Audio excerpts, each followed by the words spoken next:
Okay, I got one last story for you. This is for dessert. Um, Chris Cuomo is the fail brother of Andrew Cuomo. He used to be on CNN, and then he got fired because he was running cover for his brother while his brother, during COVID, was throwing sick people, sick with COVID, back in nursing homes, basically effectuating the death of 14 to 15,000 nursing home residents.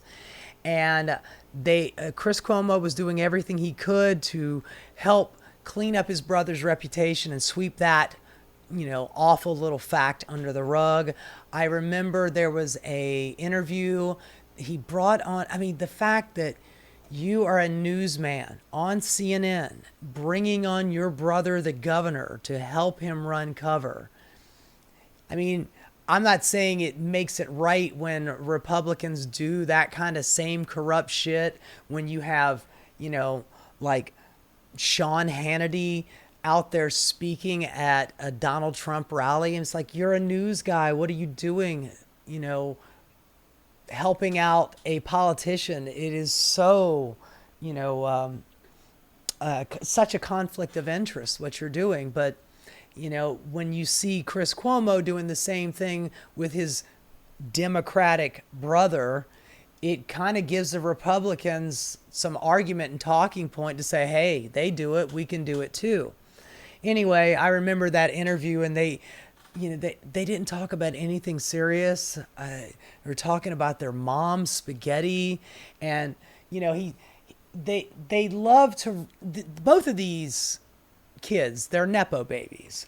Their father, Mario Cuomo, was the governor of New York way back in the day, and he was actually, I don't know if I'd say he was a fire-breathing leftist, but he was definitely a hell of a lot more left than Andrew or Chris Cuomo.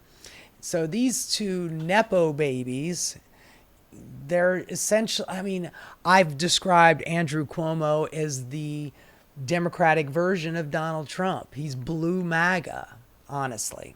Both of them are. And since Zoran Mandami beat his brother and AOC endorsed Zoran Mandami against Andrew Cuomo, Chris Cuomo is butthurt. He's butthurt that his brother lost, and he's butthurt at AOC. Now, he doesn't have the balls to go and call out Bernie Sanders, who also endorsed Zoran Mandami.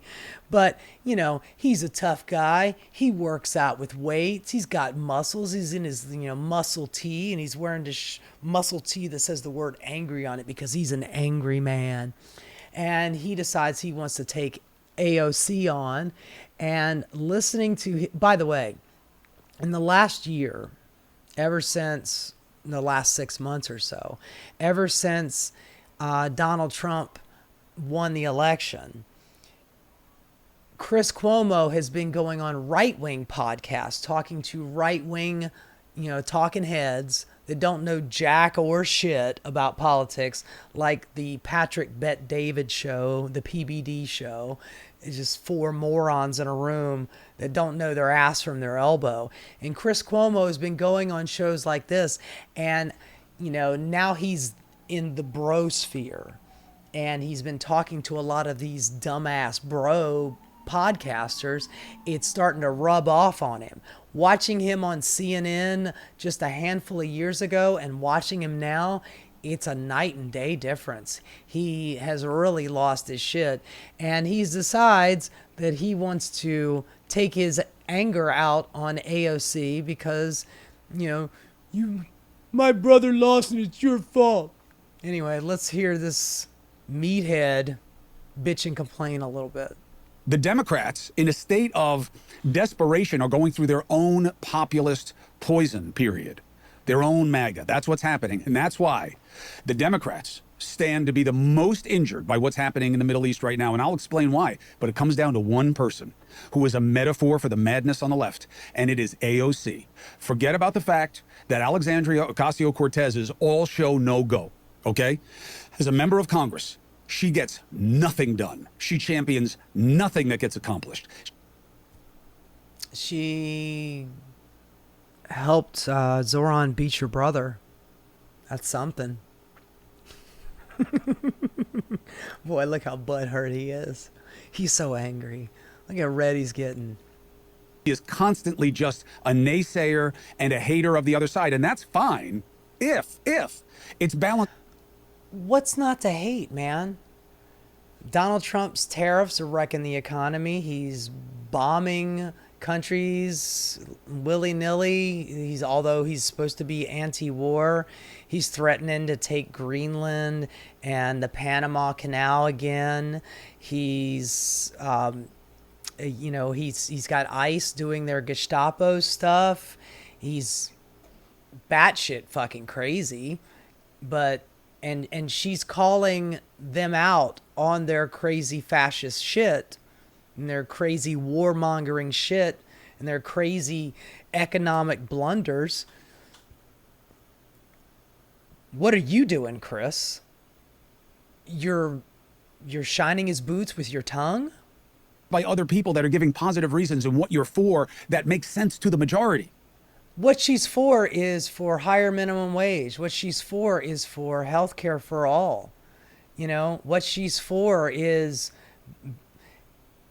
fixing the income inequality in this country. She says it all the time. Those are all popular things. A single-payer healthcare system, it's got 80% approval in this country. Higher minimum wage is even higher approval. Bringing down the cost of goods and services, bringing down the cost of your rent and your expenses, bringing down the cost of healthcare, those are all hugely popular policies. What are you doing, man? What are you talking about? You're defending the other side? You should be on CNN, man. Your brother's supposed to be nominally a Democrat. You're supposed to nominally be a Democrat. What are you talking about? AOC is killing the Democratic Party on purpose, okay? She is insistent on being the party of 20%, meaning taking the wrong side on every 80-20 issue. Now that right there, that whole 80-20 thing, that is such a bro podcast thing. He is turned into a Republican bro podcaster. This whole 80-20 thing, that is straight from PBD. That's straight from Patrick Bet-David show, the 80-20 issue. And I just illustrated to you at least 4 or 5 things that are popular with not just Democrats, but with Republicans, with the entire nation, independents as well. The anti-bombing Iran was hugely popular. Healthcare, hugely popular. Higher minimum wage, hugely popular. That is the 80% agree with, not the 20. What are you talking about, you meathead? Like what? Well, if we go back just a little bit, defunding the police, okay? 80-20 issue. 80% of the people want cops, okay? She goes with the 20. By the way, she never did endorse defund the police. She didn't. Hamas and being way too comforting. And that is the issue of the moment, okay? And if She's comforting Hamas? Show me a clip where she's comforting Hamas. His idea is, if you say Palestinian lives matter, if you say Israel should not be doing a genocide in Gaza, that's you supporting Hamas. I mean, we have got such this is not just the Republican Party, it's people like him, it's centrists that we have to battle against, these fucking centrists. Saying that innocent people should not die due to the IDF shooting them in the head or Netanyahu dropping bombs on them does not mean you support Hamas. Same thing with Zoran Mandami. Doesn't mean, hey, maybe we should, if Netanyahu came to New York City, I would arrest him. Based. Fucking based. That son of a bitch is a war criminal and he should be locked up in The Hague. Based. You have excusing what's happening on campus. Of course, you have being anti-Zionist on top of it. But this is... I'm anti-Zionist. Zionist is an ethnic distinction. You guys want a singular Jewish state. You can either have a completely Jewish state or you can have a democracy. You can't have both. Because if you have a Jewish state, then that means that everybody else who is not Jewish in your country is a second-class citizen. That's not democracy. I'm not a Zionist. I don't think that a fundamentalist religion should rule any country. I don't want Saudi Arabia to be a purely Muslim country. I don't agree with fundamentalist religion. I don't think that Israel should be a fundamentalist Jewish state. And I don't want the United States of America to be a fundamentalist Christian state. I don't want to have Christian Sharia. You know, I don't want to have the fucking Handmaid's Tale in this country, but we have a Republican Party who's dying to turn this into a Christian state, a Christian theocracy. So saying that that Israel should not be a Jewish religious state without democracy, you're saying that that's pro-Hamas? Go fuck yourself. The fuck out of here. A twofer for AOC and her whole cabal, not just the squad. There is a MAGA fringe within the Democratic Party that is having the same... Honey, they're not trying to make America great again. You're trying to conflate these two things. One, MAGA is a Christian theocracy who bows to the dear leader, and the other one is like, let's have democracy. It is complete anathema to each other. They're not the same thing. One is for less democracy, the other is for more democracy. You cannot put these two together and call them the same thing. That's absolute horseshit, and you fucking know it. Effect that it did on the right. It's this hyper-aggressive new base of angry, of grievance, without any direction or any sense of improvement of what... Angry fighters, that's not the way to win. Oh, because, you know, bending over and taking it has done so good for the Democratic Party.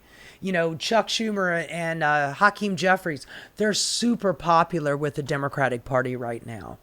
Everybody loves what they're doing while they just allow Donald Trump to walk all over them like a doormat. Yeah, man, that's really popular. So fighter bad, doormat good. God damn, this guy's an idiot. Make things better. They're just pissed. They're angry. And that's a real thing in politics. By the way, if you're not angry, you're not fucking paying attention. Is a big thing because it's easy to play to prejudice and outrage. And you have people on the left, including AOC, who believe that making people angry is the way to win because they believe that's what beat them. But she's wrong. Actually, there was a lot of angry people in 2020 angry at Donald Trump and the way he handled the COVID pandemic. Everybody was really angry at him, including your brother, if I'm not mistaken. And that anger translated into people going to the polls and voting. And guess who won in 2020? It wasn't Donald Trump. It was Joe Biden. So maybe pumping up your voting base, getting them hyped up, getting them angry, got them out to the polls. And that's why they won. Dumbass. It's that people were pissed off because they were on the 80 side of the 80-20s. She thinks she's going to get people just as angry on the 20 side of the 80-20s and still win, but you won't because you'll never access the majority. See? So even though you want the fervor of the fringe, ultimately it's got to redound to the benefit of the many. Otherwise it doesn't work. See, that's what got Trump over. Immigration wound up being an 80-20. Who's on the 20 side? By the way, his immigration policy, not even cracked 50%, man. That is his most popular position, and it is losing ground as we speak. AOC, let them all in. 80-20. What the fuck are you talking about, let them all in? God damn, man. He has been spending way too much time with Republicans. Let them all in. Good God, man. It's this open border shit. We never had open borders. Hell, man, in 2024, Biden and Harris both went way too far to the right, giving Republicans everything that they fucking wanted about, you know, border policing and funding for ICE and DHS. And you see what that got him. Donald Trump says, don't pass the fucking bill. I'll pass it while I can get in office. And they fucking failed and Donald Trump won. So if that is your advice, it is incorrect advice. You are a dumbass. We're not pro-Hamas. We're not pro-terror organization. Who is? AOC. Now, pro-Hamas? No. Not overtly, but it's about the signaling. It's about what you push back on. She's signaling. Yeah, man. I've interpreted it in my fucking Republican, mental anguish that I'm going through here. I've twisted myself into a fucking pretzel. Jesus Christ, man. How? That's what the defund the police thing was. On the other side of 80-20, trans kids in sports, 80-20. But now. Yeah, man. There's like 50 of them across the entire nation. Yeah, man. Good job helping that one along. See what I mean? We've got to fight centrist Dems first before we get a chance to knuckle up against the Republicans. Honey, this is a fight. I don't know what kind of politics you play, man, but you have got to defeat them. Compromising with a fascist gives you half fascism, and that is no bueno. You do not compromise with a fascist. You do not give them an inch. You fight them. You defeat them. That is how you win. That's how Republicans have won. They don't play softball, man. They play hardball. And that is how you have to defeat them, playing hardball. But you're too busy fucking giving hand jobs to Patrick Bet-David and fucking Vinny on their goddamn dumbass show. Good job, meathead. We are about to have the 80-20 of all 80-20s. And AOC is intent on being on the wrong side, and she's going to drag her party down with her. And it is the Impeach Trump movement for bombing the regime's uranium enrichment sites in Iran. Now, forget about the fact that impeachment is a 100% non-event. 100% chance that it doesn't happen. Whether or not it happens, and it probably wouldn't happen because Republicans are in power. They don't have the votes. I understand that. It is the fight. It's not about, it's about the fight and the fucking dog, man. If you're not fighting, man, what are you doing? You're just taking up space. You are a waste of skin. You're using up all of the good oxygen in the room. If you are not fighting, get the fuck out of the way. But Chris Cuomo is telling AOC, don't fight. Let the fascism wash over you. Okay? So just on that, when I say she's all show, no go, quid pro demonstrato, as this demonstrates. By the way, she is touring the fucking country with Bernie Sanders on the oligarchy tour. What are you doing? You're doing what I'm doing. You're a fucking pod bro, man. You're sitting in your little office with your little plaque behind you and wearing a fucking muscle tee. What are you doing? She's actually out there trying to affect change. What are you doing? You're butthurt and you're defending your brother's loss in New York City, who should never have run in the first place. You have zero chance of getting this done. Oh, but I'm fighting the right fight. No, you're not. Yes, you are. 80% of the American people are against the regime. Against it. No, honey. 80% of the American people are against us getting into another fucking forever war in the Middle East. There's your 80-20, dumbass. For its oppression of the Iranian people, of the Persian people, and against it because it is the head of the snake of what threatens us most. God, man, he sounds like neocons from 2002, marching the war with Iraq. It's the same thing. 80% of America is not thinking about what the Ayatollah is doing to his people. 80% of America does not give a flying fuck about what Iran is doing to its own people. 80% of America care about how much are my grocery bills going to be this much? Can I afford to take my kid to the doctor? Do I have enough money to fix my car?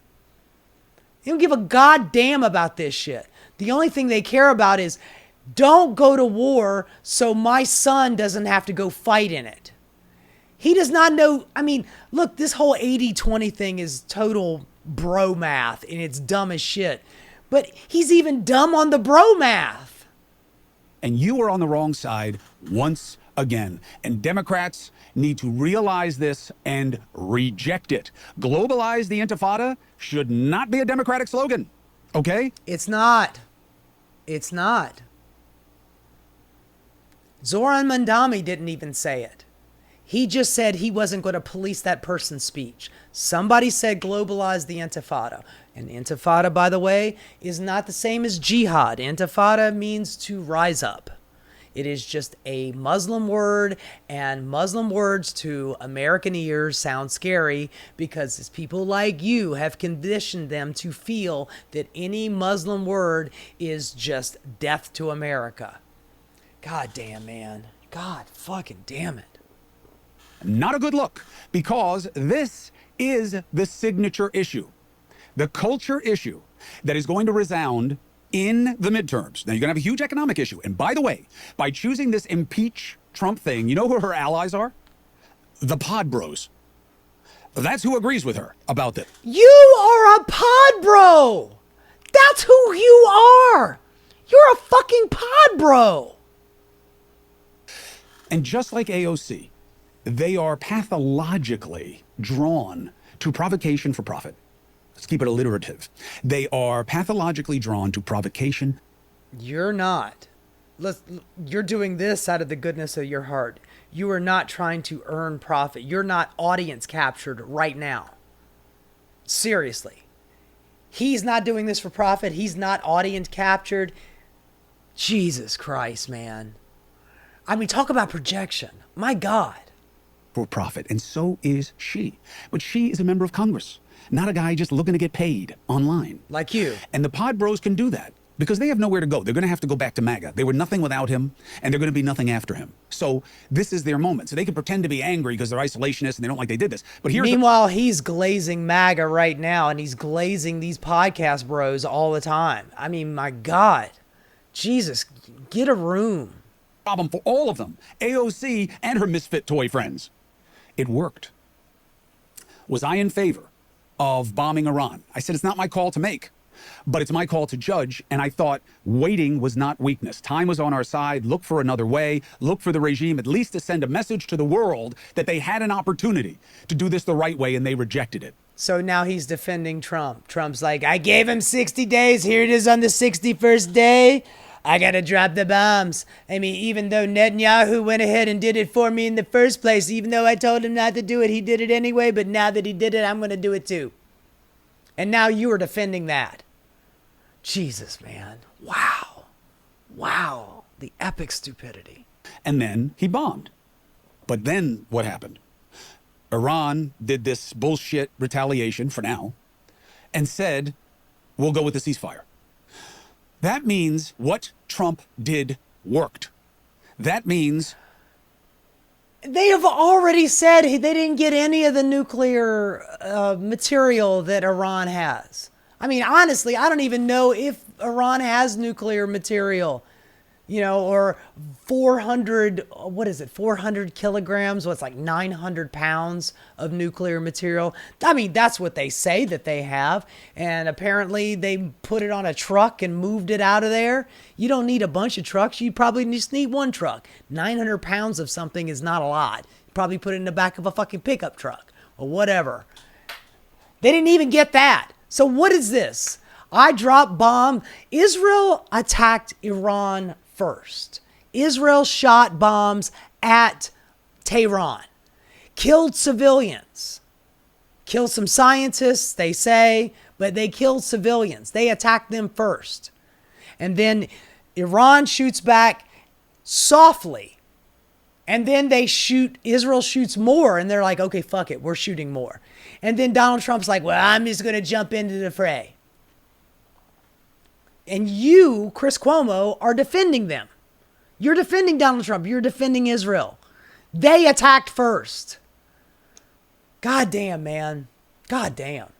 Trump won. Did he get rid of the enriched uranium? I don't know. That was supposed to be the goal. Is this about regime change? So how I did he hope not, win? because I don't think we can pull it off. And Trump suggested it, but the administration has said, no, it's not about that. So if he doesn't win on uranium, if he doesn't win on regime change, then how can I call it a win? Because Exactly. You just said he won, but you're now negating all of that. it ended up being a ceasefire. And that's politics. A ceasefire with a country that did not attack you. You attack them, and then you impose a ceasefire on them.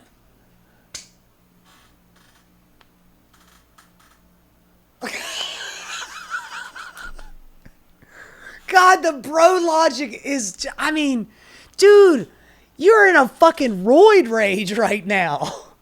You are talking out of both sides of your fucking mouth. You have been hanging out with the Republicans, haven't you? But he didn't mean it that way. He'll say he did now. It doesn't matter. And attacking him for this and saying he should be impeached He should. is killing the Democratic Party. Why? No, it's not. Because even though there is a case... What's killing the Democratic Party is inaction. What's killing the Democratic Party is allowing the Republicans to walk all over them. What's killing the Democratic Party is this big, disgusting billionaire bailout bill that the Democrats are not fighting enough on. They should have been on the news every single day for the last month, saying to the American people what is being cut. They're not doing it. That's what's killing the Democratic Party. Not the handful that are actually fighting it. The inaction. And people like you that are standing in the way of it.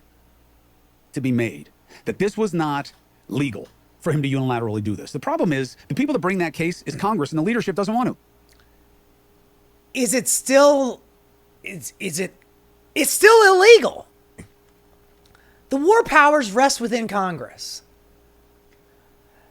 AOC was not going to be able to get this through. Of course not. It's a symbolic gesture, and it's the only thing that they have.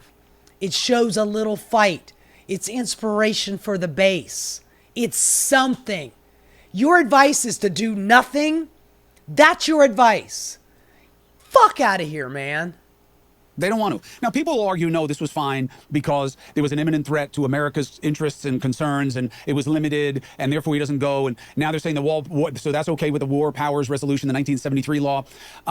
Or they'll say, oh, the War Powers Resolution is unconstitutional, which is what the Speaker of the House is saying right now, which is just another way of him saying he doesn't want to fight Trump. And Congress, red and blue, have just given power to presidents, administration after administration. So since they've been doing that for years and years and years, they should just continue to do it?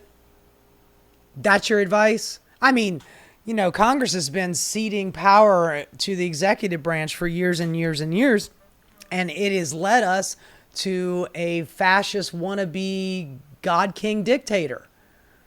But since they did it in the past, we should just keep doing it now because that'll make it all better?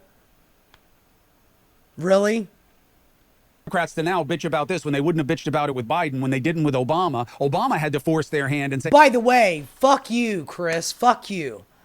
I complained about it when Biden did it. I complained about it when Obama did it. There was plenty of us on the left that were complaining about it. But you don't let leftists on your show, man. It's either centrists or right-wingers. So you think that nobody's talking about it. Nobody was giving them shit for that stuff. Of course we were. Of course we were. God damn. I'm not going to bomb in Syria unless Congress says it's okay, and then they backed away because they don't want to own it anymore after voting for the Iraq war and getting burned on the bullshit yellow cake stuff, the WMD stuff. So. But yet you're defending it now. The bullshit yellow cake stuff then, but it's not bullshit now? What are you talking about? We are in this moment where it seems like going after the regime, picking another fight, kicking another hornet's nest is fucking crazy, except for one thing. Except for one thing. And not what others are starting to talk about, which is Trump did it as a distraction from all of the domestic woes. I don't buy that. Is it a distraction? Absolutely. Nobody's talking tariffs. Okay, I don't buy that it is a distraction, but is it a distraction? Absolutely. What are you talking about? He literally contradicts himself within the same breath of air. I don't think it's a distraction. If it's a distraction, it's absolutely a distraction.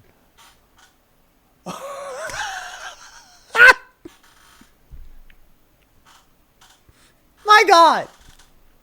Nobody's talking about anything except for that. Why? That's the key.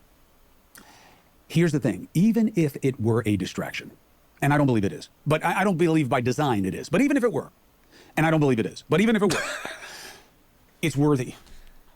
Because the number one national security threat, the unifying issue of right and left that will force us all to reasonable is what?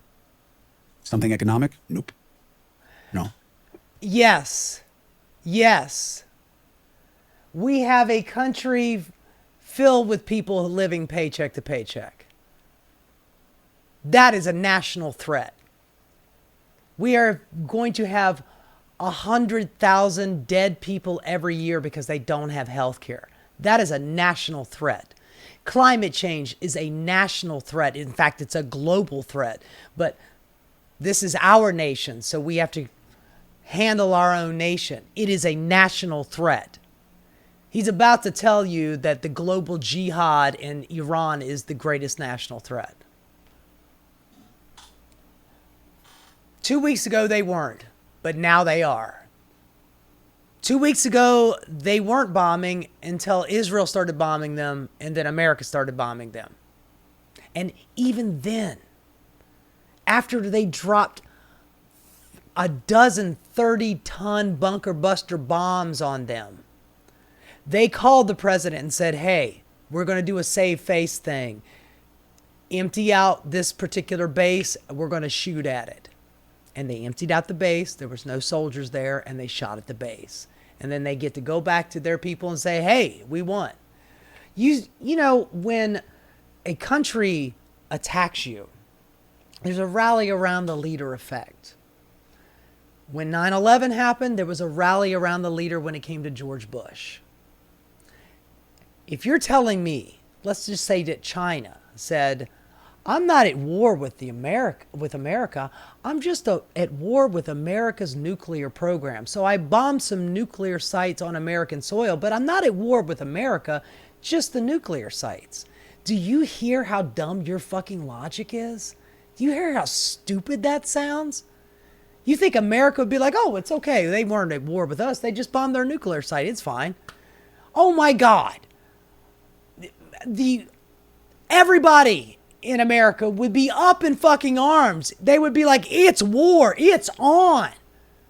But you don't think Iran feels the same way about their own country? You don't think Iranian citizens feel the same way about their own country? God, man. I mean, who taught you math? One of the other known culture wars? Nope. No. The fear of extreme Islamism as terrorism. Islamic terrorism? Say the word. Hillary Clinton said Islamic terrorism for Iraq. It was a bullshit war. But now I'm going to do the bullshit war. And Chris Cuomo, meathead himself, is going to defend it for me. And he's going to say the greatest threat is Islamic terrorism. Oh my God. It is 2002 all over again.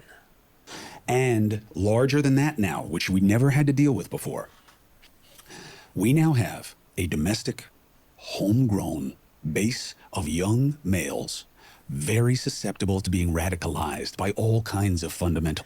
Yeah, you mean like the guy that just went and shot up a couple of state representatives in Minnesota? That radical young male who, by the way, I think was in his fucking 50s, and he was a MAGA supporter. Or the guy that shot at Donald Trump, who was a Republican voter and nicked his fucking ear or whatever, you know. Or the guy that shot at him on a golf course who was another right-winger who is all about the war. It's the same fucking shit. Why am I listening to this moron? I was hoping to do it out of jokes and entertainment value, but it has seemed to have pissed me off more than anything else. Honestly, I'm done with him. I'm done with that meathead. Does he say anything else? I mean, seriously, does he say anything else?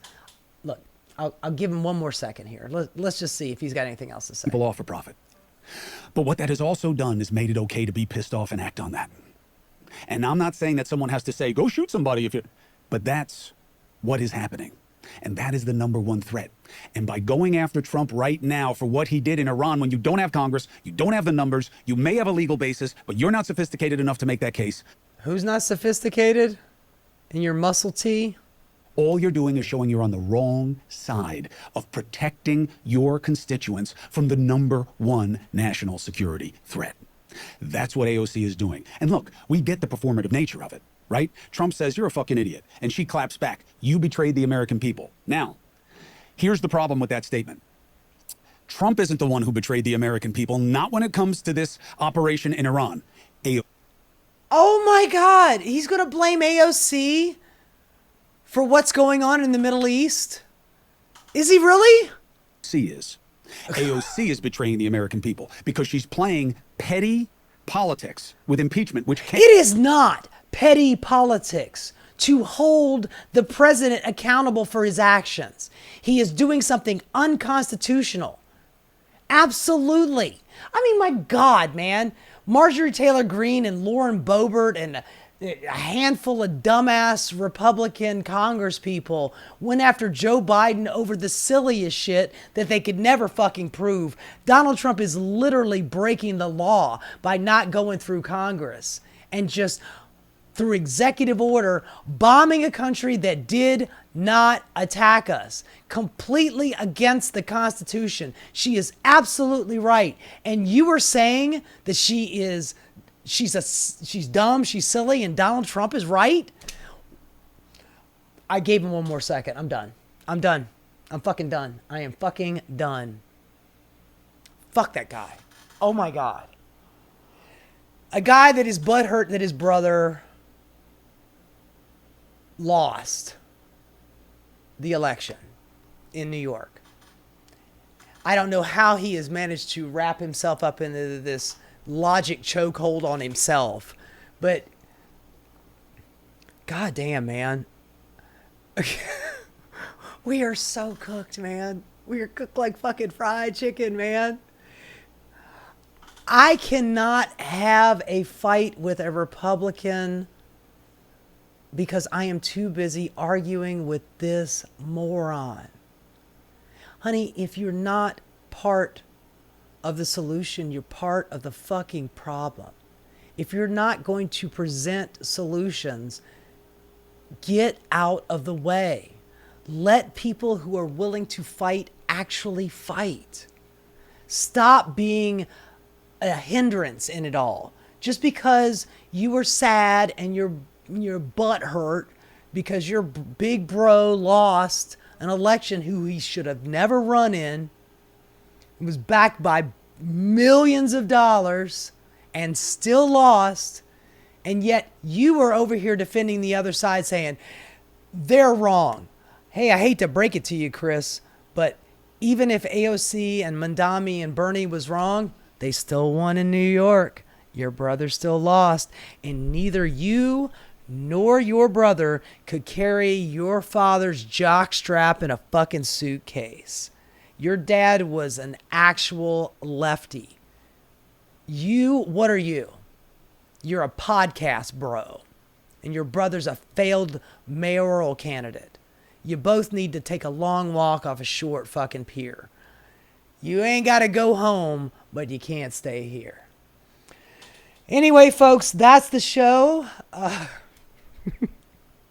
I always bring the best news. I make everybody smile. Everybody always says so. People tell me all the time I should be a comedian. It's really hard to laugh when things are so fucking crazy, but God damn it, man. If you're not chuckling at the insanity, you'd probably be crying. Anyway, I appreciate you sticking around and watching. Thank you so much. Please like and subscribe. It really helps me out. If you learned anything or you had any enjoyment in any of the clips that I put out, please do me that favor. It doesn't cost you anything, and it's good for me. Anyway, I hope you have a wonderful day, and since it's the holiday coming up, I hope you have a wonderful holiday. I probably will not be doing any shows until after the holiday weekend is over with. I need a break from it just as much as you do. But anyway, I hope that you have a good holiday. Eat some burgers, eat some hot dogs, get some sun, go to the beach, do something for your mental acuity, whatever it is. Get out there, touch some grass, and enjoy yourself. And I will see you on the other side of the holiday. You have a great day. Take care. Bye-bye. Hey guys, thanks so much for watching. If you enjoyed what you saw, please like and subscribe. Keep rocking.